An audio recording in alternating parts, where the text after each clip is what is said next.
Bienvenue sur le Dev Craftsmanship. Ici, nous allons voir comment écrire un code propre, donc lisible, un code de qualité, ou bien de haute qualité même, un code écologique, donc je parle ici un code Green IT. Donc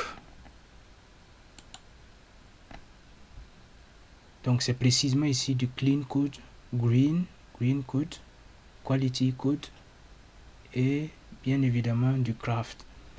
Nous avons regroupé ces différentes pratiques, donc ces différentes bonnes pratiques en 4 parties. Donc nous allons voir tout d'abord les fondamentaux, ensuite les design patterns, ensuite les principes solides et enfin d'autres concepts du craftsmanship.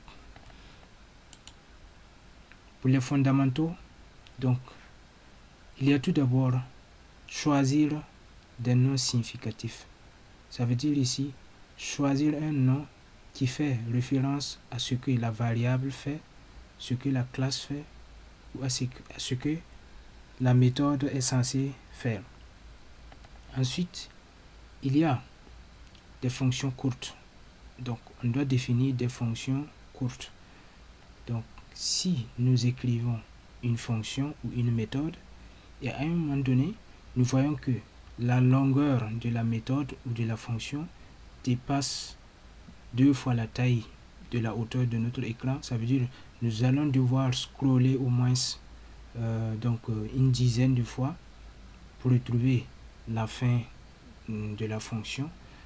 À un moment donné, ça commence à devenir trop long, donc à ce moment. Ensuite, nous allons voir qu'il faut éviter la duplication du code. Donc, éviter la duplication du code, c'est par exemple lorsque nous sommes en train d'écrire une classe qui a une méthode, et dans la méthode, nous voyons que nous faisons des additions, par exemple. Nous avons fait peut-être 5 fois une addition, et cette addition, c'est addition entre entiers. Donc, nous l'avons fait, peut-être nous l'avons répété 5 fois dans la méthode. À un moment donné, ça va devenir plus lisible si nous détachons donc cette addition dans une fonction à part, donc de telle sorte que à chaque fois que nous allons vouloir faire l'addition, nous pouvons appeler cette fonction et passer en paramètre donc les entiers qui vont retourner le résultat au lieu de répéter et faire avec le symbole plus, donc dans la même méthode 5 fois pour l'addition de 2 entiers par exemple. Donc ça nous évite de faire une duplication d'addition. Nous avons aussi la gestion des erreurs. Il est important de gérer les erreurs, donc utiliser des try catch. Donc ça va faciliter la compréhension de notre programme par l'utilisateur. Lorsqu'il y a une erreur par exemple, l'utilisateur va voir voilà quelle est la cause de l'erreur. Et nous pouvons aussi utiliser en dehors des try catch, nous pouvons utiliser des exceptions. Donc nous pouvons créer notre propre exception, donc des exceptions qui vont hériter de la classe exception. Et enfin, donc il est important lorsque nous avons écrit un algorithme par exemple de passer ce code à un collègue ou bien à un supérieur pour que la personne fasse révision de code, donc code review. La personne va lire le code et peut-être simplement comprendre le code, donc et aussi tout simplement détecter des erreurs. La personne peut lire le code donc et détecter aussi des erreurs. Donc en ce moment, donc le code review va permettre de détecter les petites erreurs et pourquoi pas d'améliorer le code par ce code review. Donc maintenant nous allons voir le design pattern. Donc ici, tout d'abord, nous avons le singleton. Donc, le singleton ici, ça veut dire singulier. Ça veut dire que nous avons une classe qui n'a qu'une seule, donc une seule instance dans tout le contexte de l'application. Et pour illustrer cela, nous avons un exemple donc dans notre projet, le projet CRUD.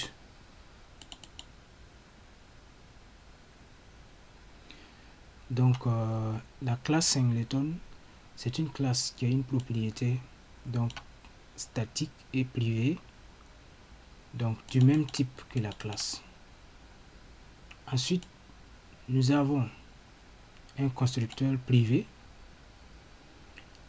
Ensuite, nous avons une méthode qui va servir donc d'intermédiaire pour pouvoir avoir l'instance, l'unique instance.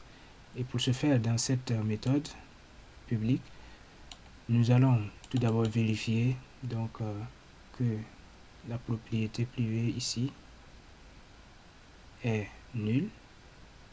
Et si c'est le cas, nous allons faire l'unique instance. Donc dans l'application, nous n'aurons plus ça, l'instanciation, donc l'initialisation ici va servir de l'unique instance. Et nous allons retourner tout simplement donc la propriété à travers cette méthode getInstance. Donc ainsi nous avons un exemple pour singleton pattern. Donc nous allons passer au design pattern suivant. Donc ensuite nous avons inversion of control, donc l'inversion de contrôle. Ici ça veut dire nous allons avoir une classe qui est créée, mais nous n'aurons pas besoin de gérer l'instanciation de cette classe. Donc nous prenons entity. Donc ça c'est du code de classe dont nous n'aurons pas besoin d'instancier. Donc ici c'est le contexte Spring Boot qui va gérer donc la vie de cette classe, donc l'instanciation. Donc ensuite nous allons poursuivre. Donc nous avons dependency injection, donc qui est le cœur de Spring, donc l'injection de dépendance. Et nous allons prendre un exemple dans notre projet CRUD, donc notamment l'utilisation de AutoWire. Si nous regardons dans les services, nous avons fait l'injection du DAO, donc user service, nous avons fait l'injection ici. Donc ça c'est l'injection de dépendance avec Spring. Nous allons poursuivre donc avec ici nous allons voir data access object, donc c'est considéré aussi comme un design pattern. Et ici nous l'avons comme vous l'avez vu précédemment, donc data access object, donc nous pouvons le réafficher. Donc le DAO ici, donc le principe même d'utiliser un DAO est un design pattern. Donc on a utilisé en fait une classe qui va nous permettre d'accéder aux données. Donc ce principe est un design pattern DAO. Donc nous allons poursuivre avec le dernier design pattern qui est l'adapteur. Donc ici le design pattern adapter est présent aussi dans Spring Boot. C'est notamment l'utilisation des contrôleurs. Donc les REST controllers sont utilisés pour adapter au contrôleur de Spring MVC. Donc nous pouvons les voir ici, controller, REST controller, voilà, le voilà. Donc il y en a aussi donc une classe contrôleur qui existe dans Spring MVC. Donc, mais le fait d'utiliser REST controller fait une adaptation entre Spring MVC et les RESTful Services ici. Donc ainsi, nous avons terminé les design patterns. Nous allons poursuivre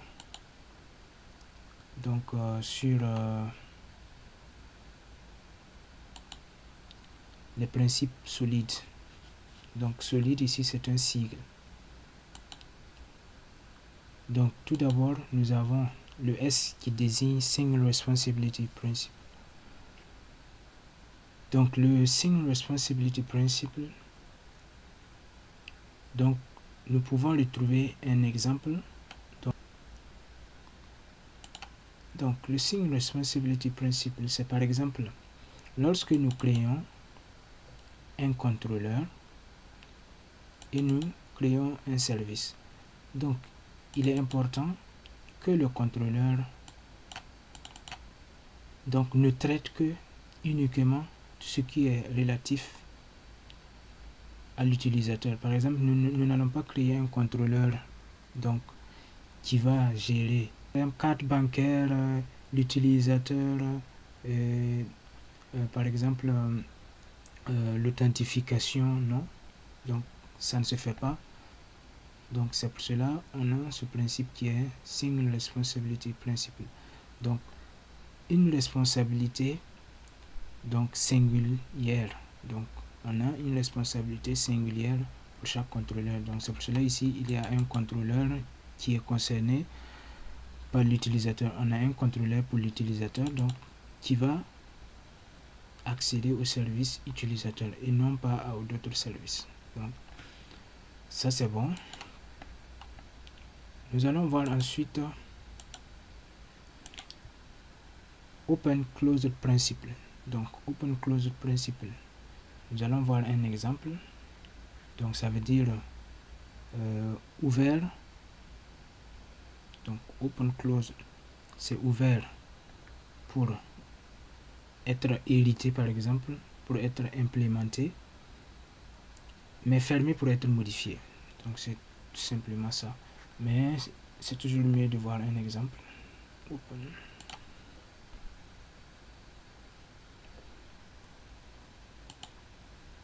Voilà, au lieu de regrouper donc carte bancaire et paiement par PayPal dans une seule classe, donc il est préférable de faire une interface donc qui va déclarer une méthode, donc processus de paiement ou bien paiement, donc, et nous allons implémenter pour chaque besoin. Donc si nous avons besoin de payer par carte, nous implémentons et nous allons définir comment le paiement se fait par carte bancaire et comment le paiement se fait par PayPal.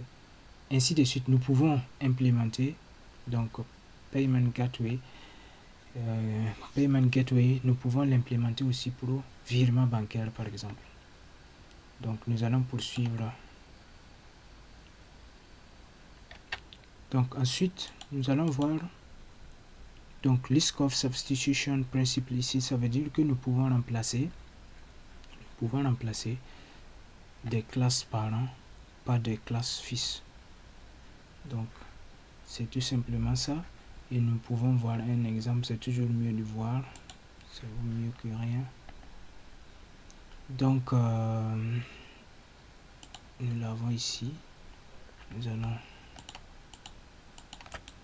les ouvrir.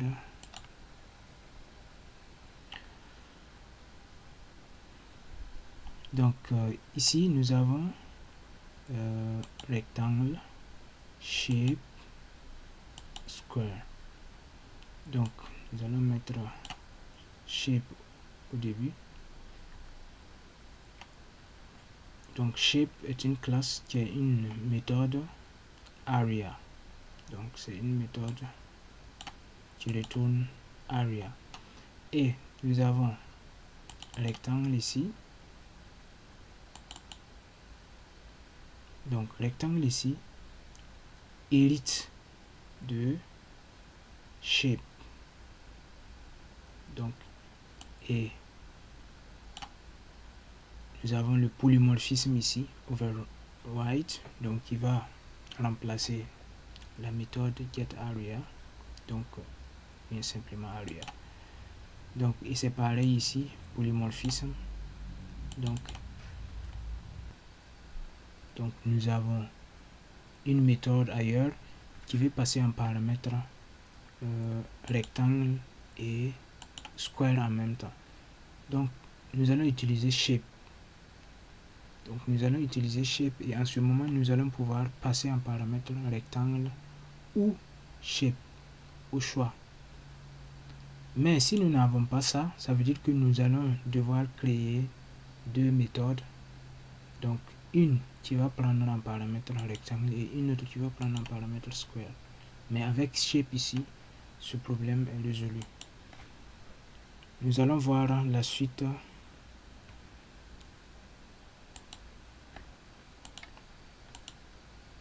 Nous avons interface segregation principle. Donc ici, ça veut dire pouvoir séparer les interfaces. Donc au lieu de regrouper tout, donc mieux vaut séparer, voilà, séparer, sectionner. Et nous allons voir un exemple.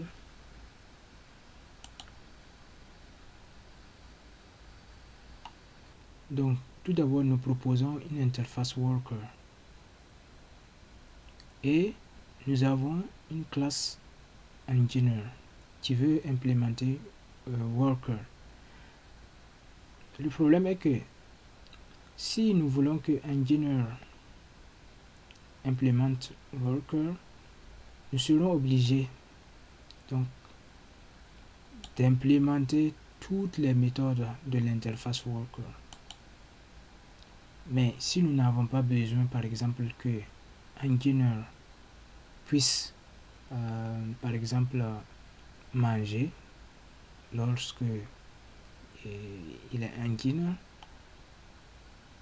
ça devient compliqué parce qu'en ce moment nous sommes obligés d'implémenter toutes les méthodes donc de l'interface.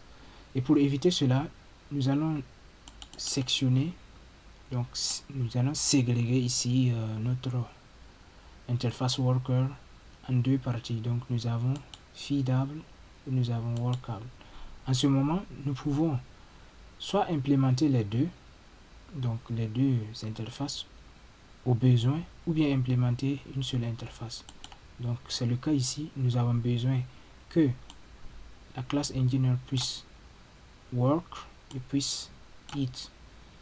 Dans le cas contraire, si nous voulons avoir un engineer qui travaille et qui ne mange pas, donc nous faisons comme ça et nous enlevons ça.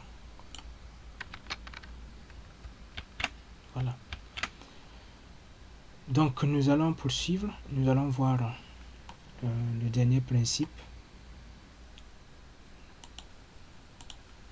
Donc le dernier principe solide, c'est dependency inversion principle. Donc l'inversion de dépendance. Nous allons voir un exemple. Donc inversion de dépendance, c'est comme son nom l'indique.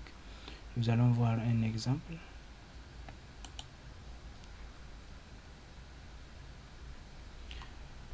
Donc ici, donc l'inversion de dépendance ici est que nous avons une classe user service qui dépend, donc qui a besoin, donc si tu dépends de quelque chose, tu as besoin de la chose, donc qui a besoin donc de user repository, donc qui dépend de user repository. Donc c'est lors de la création de user service que user repository va avoir son instance aussi. Donc c'est lors de l'instanciation de user service que user repository sera instancié aussi. Donc au lieu que on instancie d'abord user repository avant d'instancier user service, on a inversé la dépendance. Donc bien que c'est user service qui a besoin de user repository, donc user repository va attendre l'instanciation de user service avant d'être instancié. Donc ainsi nous avons terminé donc les principes solides. Nous allons voir maintenant donc les autres concepts du craftsmanship. D'abord le DDD. Ici le DDD ça veut dire Domain Driven Development. Donc le Domain Driven Development est une approche de conception logicielle qui met l'accent sur la modélisation du domaine du logiciel. Donc domaine ici ça peut être donc les transports, ça peut être le domaine des finances ou bien le domaine médical, donc ou tout autre domaine, donc domaine minier. Donc il y a tellement de domaines qui utilisent donc on ne peut plus se passer du développement logiciel. Donc on peut dire qu'il y a dans tout domaine il y a du développement logiciel. Donc un temps soit peu.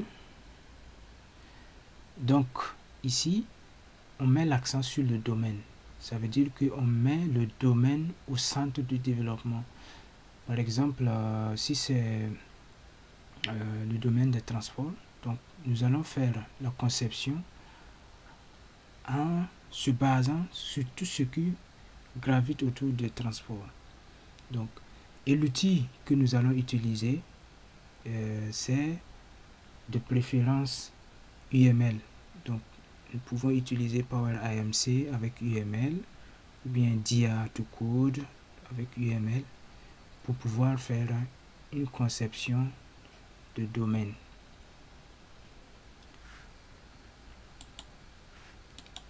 Ensuite, nous avons le BDD. Le BDD ici veut dire Behavior Driven Development. Donc, ça veut dire que nous allons donc consacrer la conception du logiciel donc autour du comportement de l'utilisateur. Donc, nous allons mettre l'accent sur le comportement de l'utilisateur. Donc, et il y a des tentatives d'utiliser donc des méthodes telles que nous définissons donc les étapes donc d'exécution d'une fonction par exemple.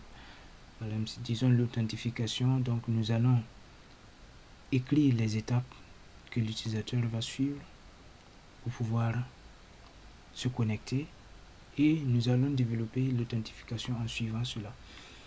Et il y a des outils qui permettent aussi de le faire. Donc il y a un outil tel que JBehave qui peut permettre de le faire. Moi particulièrement je ne l'ai pas encore utilisé.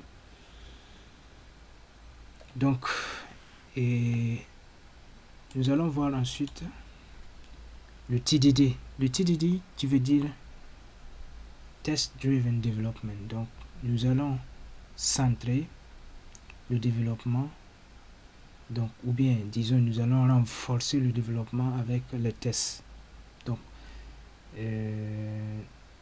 disons que ce sont les tests qui viennent en priorité avec le Test Driven Development. Nous allons centrer, donc comme je le disais tantôt, le développement ici avec le Test Driven Development sur les tests. Nous allons centrer l'application sur les tests. Donc ça veut dire que nous faisons d'abord des tests avant de passer donc au développement. Si nous avons une fonction par exemple qui fait une addition, nous allons d'abord définir les tests, écrire les tests donc qui vont tester si on a 4, donc si on a 4 et qu'on passe par exemple 1 et 3. Donc ça doit donner 4. Donc on va faire ce test et ensuite nous allons développer donc l'algorithme qui va faire l'addition. Donc c'est le test en priorité. Et pour le faire, nous pouvons utiliser JUnit en Java pour faire du test driven development. Donc ça veut dire que chaque bout de code d'algorithme sera testé au préalable avant d'être développé. Et nous allons avoir ensuite du CI, donc ça veut dire Continuous Integration. Donc ça veut dire que de l'intégration continue. L'intégration continue ici, donc nous avons un outil tel que disons GitHub ou GitLab, donc Git en général. Donc, nous avons Git qui va nous permettre de faire de l'intégration continue. Et nous avons enfin du CD. Donc CD ici ça veut dire Continuous Deployment. Ici nous pouvons utiliser Jenkins, donc ou bien nous utilisons du Docker ou Docker Compose pour faire du Continuous Deployment. Ainsi s'achève cette vidéo sur le craftsmanship. Nous allons nous donner rendez-vous sur une prochaine vidéo. Merci.